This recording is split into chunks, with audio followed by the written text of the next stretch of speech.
Šī gada 10. novembrī laikraksta Diena mājaslapā tika publicēts tās galvenā redaktora Gunta Bojāra komentārs par žurnālistikas izglītības kvalitāti Latvijā.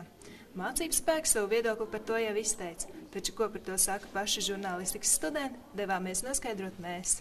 Izglītības kvalitāte ir ļoti laba, bet pietrūks praktiskās zināšanas, kas ir ļoti liels mīnus, man liekas, lielai daļai Latvijas izglītības sistēmu. Šobrīd seju praksi Latvijas Radio 1 raidījumā Kultūras rondo.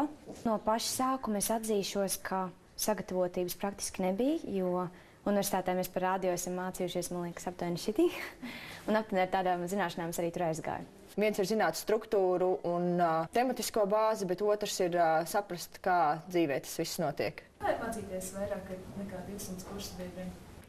Mācīties ar vairāk kā 200 kursu biedriem nav īpaši forši. Nav iespējams, kā teikt, izpausties atšķirībā no Stradiņu universitātes, kur ir 20 cilvēku vienā kursā. Mācību kvalitāti varbūt ietekmē mazāk. Ja sadalās pa mazākām grupām, tad ir vieglāk. Bet, ja ir liela lekcija ar visiem tiem studentiem kopā, tad ir grūtāk.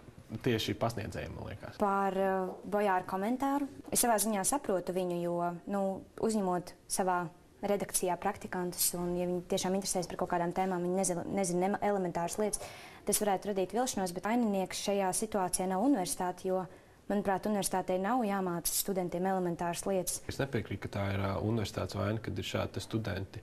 Studenti ir daudz, studēt gribētāji ir daudz, un šis tāds neveiksmīgs gadījums. Es pilnībā nepiekrītu viņa komentāram, jo viņš spriež par visu šīs fakultātes žurnālistikas studentiem, balstoties uz 3 cilvēkiem. Jābūt ir 3 lietām, lai tu būtu labs žurnālists. Tas ir čujišs, ņuks un poņa. Žurnālistikas studentam noteikti būtu jāpiemīt zinātkārai. Tas būtu pirmām kārtām jāsako līdzi visam, kas notiek apkārt.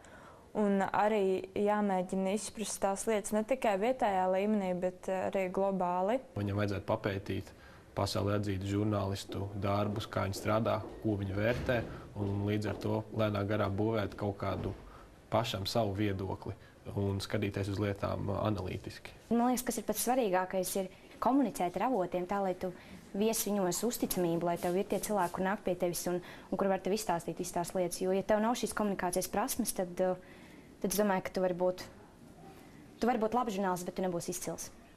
Un noslēdzot, kas ir kultūras ministre? Kultūras ministre ir Sarmīte Ēlerte. Sarmīte Ēlerte. Sarmīte Ēlerte! Vienotība! Kā ar filmu Sociālais tīkls? Es esmu redzējusi filmu Sociālais tīkls. Nē, un visticamāk arī neredzēšu. Esmu redzējusi un neesmu sajūsmā. Neesmu.